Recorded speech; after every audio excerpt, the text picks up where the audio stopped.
Alright, welcome everyone. Welcome to investor Kazi YouTube channel. कैसे हैं आप लोग? आशा करते हैं आप लोग बढ़िया से होंगे, आपका वीकेंड बढ़िया जा रहा होगा। आज के वीडियो पैनल के ऊपर है, पैनल का अपडेट करेंगे आप लोगों के साथ। और मेरा ये मानना है कि बहुत सारे लोगों का ये मन पसंदीदा टॉपिक है। पर सबसे पहले मैं बता दूं कि मेरा प्रॉफिट, मेरा लॉस, मेरे डिसीशंस, ये सारी चीज़ें मेरे पर्सनल है ना। तो इसको देख के इन्फ्लुएंस मत हो जाइएगा। दूसरा चीज़, इस वीडियो को बनाने के पीछे कारण ये है कि इस मंथ की शुरुआत में मैंने कुछ गलतियाँ की थी, जिस गलतियों की वजह से मुझे अच्छा खासा लॉस हुआ है, अच्छा खासा लॉस, ठीक है। तो उस लॉस को कैसे मैंने हैंडल किया, क्या सिचुएशन बना, दिन का एंड कैसा गया, मंथली का एंड कैसे गया, सारा कुछ इस वीडियो में चर्चा करेंगे, ठीक है। तो बनाने के पीछे वही मेन कारण था। और बहुत सारे लोगों का, जैसे कि मैंने कहा, ये मन पसंदीदा टॉपिक है, क्योंकि कमेंट पे आके पूछना है, सर पीएनएल का लिंक भी दे दो। तो हर महीने मैं पीएनएल का लिंक ऑलरेडी दे देता हूँ। मैं कोशिश करता हूँ कि 1 महीने, 2 महीने, 3 महीने में एक वीडियो बनाऊँ पीएनएल के ऊपर। मैं आप लोगों को अपडेट देता रहूँ कि क्या चल रहा है, क्या हुआ है, क्या नहीं हुआ है। ये सारी चीज़ें मैं आप लोगों के साथ अपडेट करता रहूँ। और हाल ही के मार्केट की मैं बात करूँ तो मार्केट उतना कुछ खास नहीं है। जिस हिसाब से एक्सपेक्टेशंस था उस हिसाब से मार्केट बिहेव नहीं कर रहा। दूसरी चीज़ ये है कि हाँ, इस महीने कुछ बेहतरीन स्टॉक्स मिले जिन्होंने ज़बरदस्त मोमेंटम बनाया है। लास्ट मंथ भी वही था, कुछ ऐसे स्टॉक्स मिले जिन्होंने ज़बरदस्त मोमेंटम बनाया है। मुझे नहीं लगता कि नेक्स्ट मंथ से ये सिचुएशन वापस से बनेगा कि हमें अच्छे स्टॉक्स मिलेंगे। अगर मैं बात करूँ लास्ट महीने की भी, अगर मैं बात करूँ तो ये जो स्टॉक्स थे, आप लोगों ने देखा होगा, इन सभी स्टॉक्स ने ज़बरदस्त मोमेंटम बनाया था। ये जो स्टॉक्स थे जो हमने वॉच लिस्ट में रखा था, इन्होंने ज़बरदस्त मोमेंटम बनाया था, राइट। और लास्ट डे पे शुगर सेक्टर ने भी ज़बरदस्त मोमेंटम बनाया, ठीक है। तो इन सभी स्टॉक्स ने ज़बरदस्त मोमेंटम बनाया। जो मेरे वॉच लिस्ट था उसने भी ज़बरदस्त मोमेंटम बनाया। तो अच्छा प्रॉफिट भी निकला, लॉस भी हुआ, सारी चीज़ें चर्चा करेंगे, ठीक है। कोशिश करिएगा मेरे इस वीडियो से आपको कुछ सीखने को मिले, ठीक है। इसको देख के बिल्कुल भी इन्फ्लुएंस मत हो जाइए कि अरे ये है वो है, इन्फ्लुएंस मत हो जाइएगा, क्योंकि at the end of the day आपको अपने खुद के डिसीजंस खुद लेने पड़ेंगे, आपको अपना घर खुद चलाना पड़ेगा, ठीक है। तो सबसे पहले पीएनएल चेक कर लेते हैं। तो लास्ट 2 मंथ के पीएनएल को चेक कर लेते हैं, लास्ट 2 मंथ पे क्या रिजल्ट रहा है, ठीक है। ये लास्ट 2 मंथ का है। अगर आप लास्ट 2 मंथ के पीएनएल को देखेंगे तो आपको दिखेगा कि जो प्रॉफिट रहा है वो करीबन 19 लाख के आसपास रहा है। 19,23,000 का टैक्स आप चेक कर सकते हैं। करीबन 1.5 लाख का टैक्स आया है इसमें। और ऊपर से नेट जो यहाँ पर आप देखेंगे वो 17,71,000 का है। अभी मेरे पास होल्डिंग पे है कुछ स्टॉक्स जिसमें 2.3 लाख के आसपास, 2.33 लाख के आसपास मेरा लॉस चल रहा है, ठीक है। क्योंकि कल मार्केट गिरा था, अच्छा खासा गिरा था, और मैंने परसों पोजीशंस बनाए थे। तो ये पोजीशंस न्यूली बने हुए हैं। और ये मैंने आई थिंक परसों बनाया था ये वाले पोजीशंस। कल मार्केट गिरा था तो इस वजह से इसमें लॉस दिख रहा है, ठीक है। तो इसको मैं ज़्यादा कैरी नहीं करूँगा, और नेक्स्ट वीक तक आशा करते हैं ये पोजीशंस जो है, बास्केट जो है, ये प्रॉफिट में आ जाए, ठीक है। तो ये बेसिकली बास्केट ही है, तो इस बास्केट में प्रॉफिट आ जाना चाहिए। इस बास्केट के बाकी स्टॉक ज़बरदस्त मोमेंटम कर चुके हैं, उनमें मैंने प्रॉफिट भी बुक किया है, लेकिन 4 स्टॉक अभी भी पेंडिंग में है, 4 या 5 स्टॉक्स आई थिंक, ठीक है। तो इनमें अगर मैं बात करूँ तो अभी ये लॉस मेरा चल रहा है, ठीक है। तो मोटा मोटा बात करूँ तो मार्केट और भी बेहतर हो सकता था मेरे लिए। यहाँ पर कंसिस्टेंसी तो है लेकिन प्रॉफिट बहुत कम है। जिस हिसाब से प्रॉफिट होता है, प्रॉफिट बहुत कम है लेकिन कंसिस्टेंसी वही है, क्योंकि मेरे दिमाग में वही रहता है कि कंसिस्टेंसी मेंटेन करना है। भले मुझे 10,000 रुपये मिले, भले मुझे 12,000 रुपये मिले, बट कंसिस्टेंसी रहना चाहिए, ठीक है। तो जिस चीज़ को दिखाना था आपको, इस लॉस को देखिए, ठीक है। ये लॉस है 1,50,000 का। इससे पहले वाले 4 दिन का कंडीशन दिखाते हैं, ठीक है। इससे पहले वाले दिन 38,000 का प्रॉफिट, इसके पहले वाले दिन अगर आप देखेंगे 21,000 का प्रॉफिट, इसके पहले वाले दिन 52,000 का प्रॉफिट, इसके पहले वाले दिन 54,000 का प्रॉफिट। ये सभी के सभी बास्केट के है, ठीक है। तो जो प्रॉफिट है, ये अगर मैं सभी प्रॉफिट को मिला लूँ, इन सभी प्रॉफिट को मिला लूँ, तो करीबन 1.5 लाख के आसपास ही मेरा प्रॉफिट निकला है। मान के चले कि 1.5 लाख के आसपास मेरा प्रॉफिट निकला है, लेकिन एक ही दिन में मेरा 1.5 लाख का लॉस हुआ है। लगातार 4 दिन प्रॉफिट के बाद जब आपका लॉस हो, वो भी 1.5 लाख, आपका माइंडसेट ख़राब हो जाता है। क्योंकि मेरा यूजुअली इतना बड़ा लॉस नहीं होता है, ठीक है। इतना बड़ा लॉस बहुत ही रेयर होता है। लास्ट टाइम एक बार हुआ था, उसके बाद मैंने 3 महीना ट्रेडिंग कम कर दिया था, जो मैंने डिफरेंट डिफरेंट पॉडकास्ट में भी आपको बताया हुआ है। लेकिन इस मंथ ये इस लॉस के पीछे जो कारण है वो मैं आपको बताता हूँ, ठीक है। अब लॉस जो हुआ है ना, इसका मैं आपको कारण बताता हूँ। उस दिन मैं ट्रैवलिंग में था और मैं फ़्लाइट में चढ़ने से पहले मैंने एक बास्केट क्रिएट किया था, और वो बास्केट वही था, आई थिंक 5 या 6 स्टॉक का बास्केट था, और वो पोजीशन मैंने बनाया। उस बास्केट में मैंने उन स्टॉक्स का स्टॉप लॉस, टारगेट, सारा कुछ लगा के मैं फ़्लाइट में चढ़ गया। जब मैं फ़्लाइट से उतरा मैंने देखा ऑलमोस्ट सभी स्टॉक्स ने, आई थिंक 2 स्टॉक के सिवा सभी स्टॉक्स ने टारगेट हिट कर दिया। 2 स्टॉक उन्होंने टारगेट हिट नहीं किया और ना ही उन्होंने स्टॉप लॉस हिट किया। इनमें से एक स्टॉक था एपटेक, ठीक है, इनमें से एक स्टॉक था एपटेक। अब एपटेक जो है वो मेरे पास होल्डिंग्स बहुत कम है। अगर आप देखेंगे ना, मैं होल्डिंग्स बहुत कम रखता हूँ। लास्ट 3-4 महीनों में अगर आप देखेंगे होल्डिंग्स बहुत ही कम है मेरा। मैं सिर्फ बास्केट कैरी करता हूँ। लॉन्ग रन के लिए मैं होल्ड ज़्यादा नहीं कर रहा इस वाले पोर्टफोलियो में, ठीक है। तो एपटेक में ना मेरा ऑलरेडी करीबन मैं बात करूँ तो अच्छा खासा पोजीशन बना हुआ था। आई थिंक 6,000 के आसपास मेरा पोजीशंस बना हुआ था। 6,000 का क्वांटिटी मेरे पास है, और ये मैं ना लंबे समय से होल्ड कर रहा हूँ। लंबे समय से इस पोजीशन को मैं होल्ड कर रहा हूँ। अब वापस से उस दिन जो बास्केट बना था उसमें एपटेक भी था, जो मैंने ध्यान नहीं दिया। एपटेक उसमें था ऑलरेडी, और एपटेक में मेरा जो पोजीशंस बना था वो बना था करीबन आई थिंक, और 4,000 क्वांटिटी कुछ मैंने उसमें ऐड किया था। 4,000 क्वांटिटी मैंने बास्केट में ऐड किया था। अब बास्केट तो डिसेंट रिटर्न में था, पर थिंग इज़ दैट वो जो 4,000 जिसका स्टॉप लॉस हिट नहीं हुआ, ये ना आके अगले वाले जो मेरे पास होल्डिंग में है उसके साथ अटैच हो गया था। तो मेरा जो टोटल क्वांटिटी था वो करीबन 10,000 के आसपास हो चुका था एपटेक पे। अब इतना बड़ा पोजीशन मुझे कैरी नहीं करना था। ओवरऑल ये 18-20 लाख का पोजीशन बन चुका था, और क्योंकि मार्केट अपने ऑल टाइम के हाई के आसपास है, मार्केट में न्यूज़ ड्रिवन मार्केट है, ये कुछ भी हो सकता है, तो मुझे ये कैरी नहीं करना था। तो मैंने क्या किया, अगले दिन क्योंकि मैं फ़्लाइट में था पहले वाले दिन, तो मुझे स्क्वायर अप करने का मौका नहीं मिला। अगले दिन मैंने स्क्वायर अप किया पोजीशन को, कितना, 4,000 क्वांटिटी। अब यहाँ पर एक इंटरेस्टिंग फैक्ट हुआ कि ये जो स्क्वायर अप मैंने किया है ना, वो कहाँ से किया मैं आपको बताता हूँ। मेरे पास जो पहले से होल्डिंग है ना, वहाँ पर लॉस चल रहा था मेरा। एक ही होल्डिंग मेरे पास था। अगर आप देखेंगे कभी भी स्क्रीनशॉट वगैरह, तो मेरे पास एक ही होल्डिंग्स है। तो इसको मैंने लंबे समय से रखा हुआ है, क्योंकि इसमें मेरा व्यू जो है वो बुलिश है, पर मुझे क्वांटिटी भी ऐड करना था। लेकिन ये वो समय नहीं है कि जहाँ पर मैं क्वांटिटी ऐड करूँ, क्योंकि मैं प्रॉफिट में क्वांटिटी ऐड करता हूँ, लॉस में नहीं करता। लेकिन हाँ, कभी कभी मान के चले, अगर उस स्टॉक में मैं लंबे समय के लिए प्लान कर रहा हूँ ना, तो मैं इसको कैरी करके लेके चलता हूँ। तो इसको मैं लंबे समय से होल्ड कर रहा था। अब इसमें क्या हुआ कि ये जो स्टॉक है, इसमें जब मैंने बेचा, तो पहले जब भी किसी स्टॉक को हम आज खरीदते हैं ना, वो T+1 में आता है, राइट। तो जो क्वांटिटी मैंने ऐड किया था 4,000, वो अब तक मेरे डिमेट में आया ही नहीं था। अब तक वो डिमेट में आया ही नहीं था। तो मैंने जो बेचा ना अगले वाले दिन, वो यहाँ से मैंने बेच दिया, और यहाँ से मेरा अच्छा खासा लॉस हो गया। इन क्वांटिटी को मैंने बेच दिया था, तो मेरा अच्छा खासा वहाँ पर लॉस हो गया था। तो आपने जो लॉस देखा 1,54,000 का, वो इसका लॉस था, ठीक है। तो इसने कहीं ना कहीं माइंडसेट को ख़राब कर दिया, क्योंकि जैसे कि मैं हमेशा कहता हूँ, लॉस 2 तरीके से हो सकता है बिज़नेस में। एक है नॉर्मल लॉस, जो बिज़नेस में होता ही होता है। आप कुछ भी करिए, आप बिज़नेस कर रहे तो होगा ही। और एक लॉस है ना, वो है किसी अनप्रिडिक्टेबल कारण से हो गया, जैसे कि ये वाला कारण।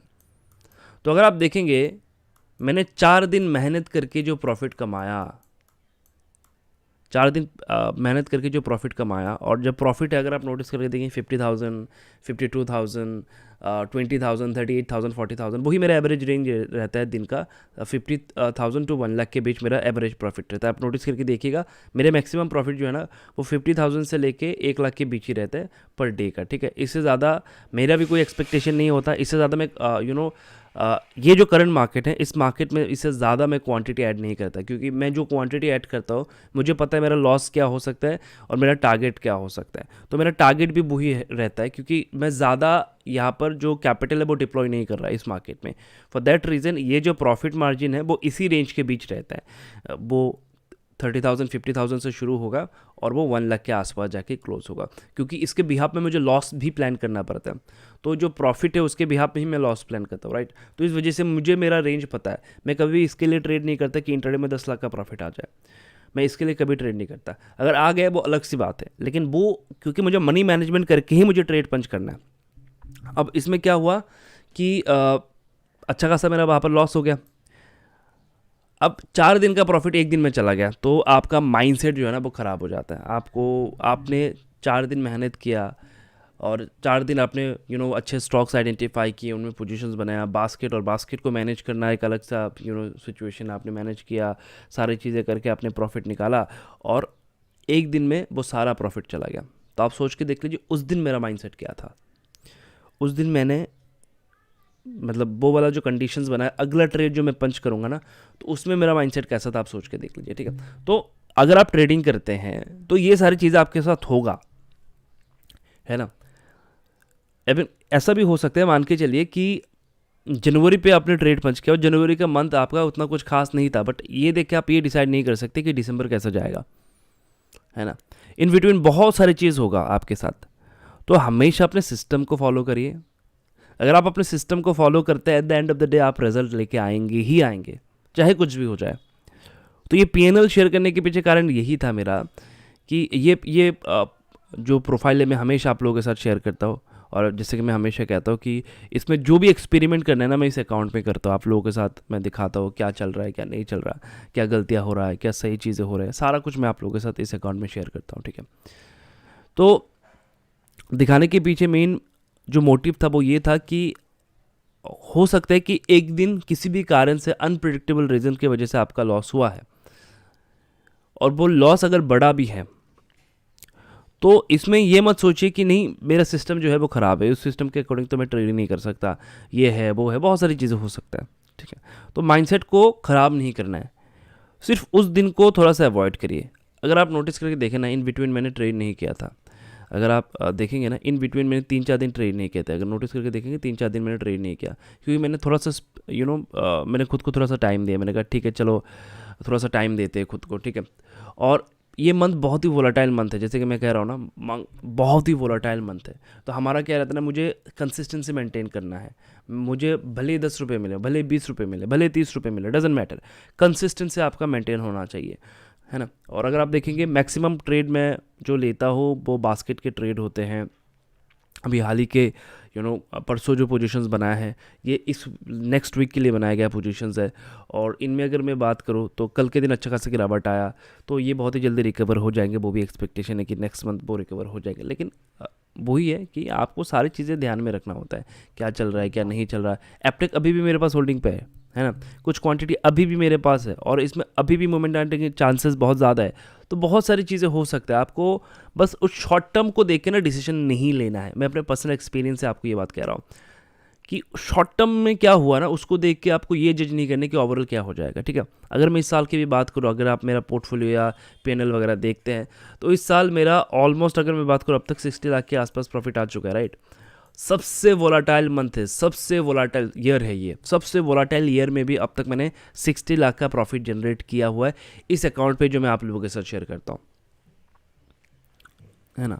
अदर अकाउंट भी मैं मेरा अदर अकाउंट भी है।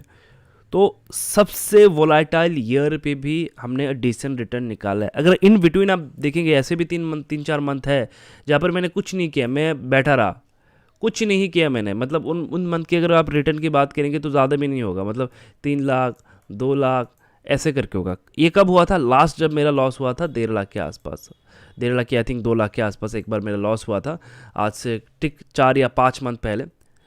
तो जब वो वाला लॉस हुआ था उसके बाद 3 महीना मैंने धीरे धीरे करके काम किया। तो आपको पता होना चाहिए आप क्या कर रहे हैं, ओवरऑल आप क्या लेके जा रहे हैं, और उस शॉर्ट टर्म में आपके साथ क्या हुआ है, और उन शॉर्ट टर्म के डिसीशंस को आपको अपने ऊपर हावी नहीं होने देना है कि अरे एक दिन का लॉस हो गया क्या करेंगे क्या करेंगे। ये डिसेंट रिटर्न है, हमेशा ध्यान रखिएगा, डिसेंट रिटर्न है, ठीक है। ये जो रिटर्न आप देख पा रहे हैं 60 लाख के ईयर का डिसेंट रिटर्न है, और बहुत बड़े बड़े जॉब के लोग भी ना मतलब ईयरली ये एक्सपेक्ट नहीं कर पाते, है ना, जिस हिसाब से वो मेहनत करते हैं। तो डिसेंट रिटर्न है, ये सारी चीज़ें पॉसिबल है जब आप खुद को जानते हैं अच्छे से कि मैं क्या कर रहा हूँ और यहाँ पर क्या डिसीशंस है, शॉर्ट टर्म पे क्या डिसीजन ले रहा हूँ, इसका क्या इम्पैक्ट होगा, और लॉन्ग रन का क्या व्यू है। ट्रेडिंग सबसे आसान चीज़ है। बहुत सारे लोगों ने ना इसको इतना ख़राब किया हुआ है ऑप्शन के चक्कर में। सबसे आसान चीज़ है अगर आप ये समझते हैं। अब सिंपली मैं आपको बताता हूँ ना, आपको अगर पता है, मान के चलिए कि इन ए ईयर मुझे एक डिसेंट रिटर्न मिलेगा, एक डिसेंट रिटर्न मुझे एक साल में मिल जाएगा, है ना। और अगर आपको मैं कहूँ कि आपको इस साल ना इतना डिसेंट रिटर्न मिल सकता है, एक सिंपल एग्जांपल भी लेते हैं। मान के चलिए कि लोग क्या सोच रहे हैं, क्या सोच के काम कर रहे हैं। मान के चलिए अगर आप ETF में भी जाते हैं ना, सालाना आपका 15 से 20% तक आ जाएगा, लेकिन जब आप FD में जाते हैं वो 7% आता है, राइट। तो लोगों को पता है कि इसमें डिसेंट रिटर्न आएगा, उसके बाद भी लोग इस पे नहीं जाएंगे, लोग जाएंगे ऑप्शन में, क्योंकि लोगों को चाहिए ओवरनाइट सक्सेस, कि एक रात में सारा कुछ मिल जाए, एक रात में कैपिटल डबल हो जाए, 2 रात में कैपिटल डबल हो जाए, अच्छा चलो 6 महीने में डबल हो जाए। लेकिन आप देखेंगे कि अगर आपको सेफ भी जाना है, सेफ तरीके से भी कमाना है, ETF इससे ज़्यादा रिटर्न देता है। अगर आप FD की बात भी कर रहे हैं तो जाओ ना, सेफ साइड में जाओ ना, जितना ज़्यादा सेफ जा सकते हो वहाँ पर जाओ। हमको ओवरनाइट क्यों सोचने कि ओवरनाइट ये हो गया वो हो गया। बहुत सारी चीज़ें आएंगे इस मार्केट में। माइंडसेट सबसे ज़्यादा इंपॉर्टेंट है, क्योंकि पैसा इन्वॉल्व है। जहाँ पर पैसा इन्वॉल्व है वहाँ पर इमोशन इन्वॉल्व नहीं हो सकते, ये पॉसिबल ही नहीं है ना। तो ये PNL आप लोगों के साथ दिखाया मैंने इसी वजह से कि क्या गलती की है। उस दिन अगर आप मेरे जगह पे होते, आपका दिमाग ख़राब हो जाता कि अरे 4 दिन प्रॉफिट किया, एक दिन में सब कुछ चला गया। तो वहाँ से ओवरकम करके आना, ट्रेड करना, ये कहीं ना कहीं आपको बताता है कि आप कितना मैच्योर है और इसके साथ साथ कितना एक्सपीरियंस आपके पास है। और अगर आप देखेंगे जो लॉसेस हुए ना, उसके बाद के मैं प्रॉफिट दिखाता हूँ। 61,000, 27,000, 69,000, 85,000, राइट। तो चीज़ों को समझो, गलतियाँ आप करेंगे, आप अपने सिस्टम को फॉलो करो, आप at the end of the day कुछ लेके जाएंगे। सिस्टम को फॉलो करो बस। जहाँ पर लगे कि नहीं अब पॉज देना है, जैसे मैंने लॉस को रिकवर किया ना, मैंने पॉज दिया 4 दिन, मैंने ट्रेड नहीं किया, मतलब पूरा एक हफ्ता मैं बैठा रहा, पूरा एक हफ्ता मैंने खुद को टाइम दिया। जैसे ही मेरा लॉस जो है, अगर आप देखेंगे जो जैसे लॉस रिकवर हुआ, मैंने कहा कि अब खुद को थोड़ा सा टाइम देते हैं, ठीक है, उसके बाद वापस से आएंगे, क्योंकि माइंडसेट ख़राब हो जाएगा। फ्रीक्वेंट पे नहीं जाना है कि लॉस रिकवर कर लिया अब तो मैं लॉस वापस से ले सकता हूँ, नहीं। समझो क्या गलत है क्या सही है, थोड़ा सा टाइम लो, खुद को टाइम दो, उसके बाद आओ। जब ये सारी चीज़ें इन्वॉल्व होते हैं ना ट्रेडिंग में, तब जाके एक बंदा सक्सेसफुल बन पाता है। कमेंट करना बहुत ही आसान है, बहुत से लोग डिफरेंट डिफरेंट कमेंट करते हैं, तो कमेंट करना आसान है, मेहनत करके कमाना ये बहुत मुश्किल है।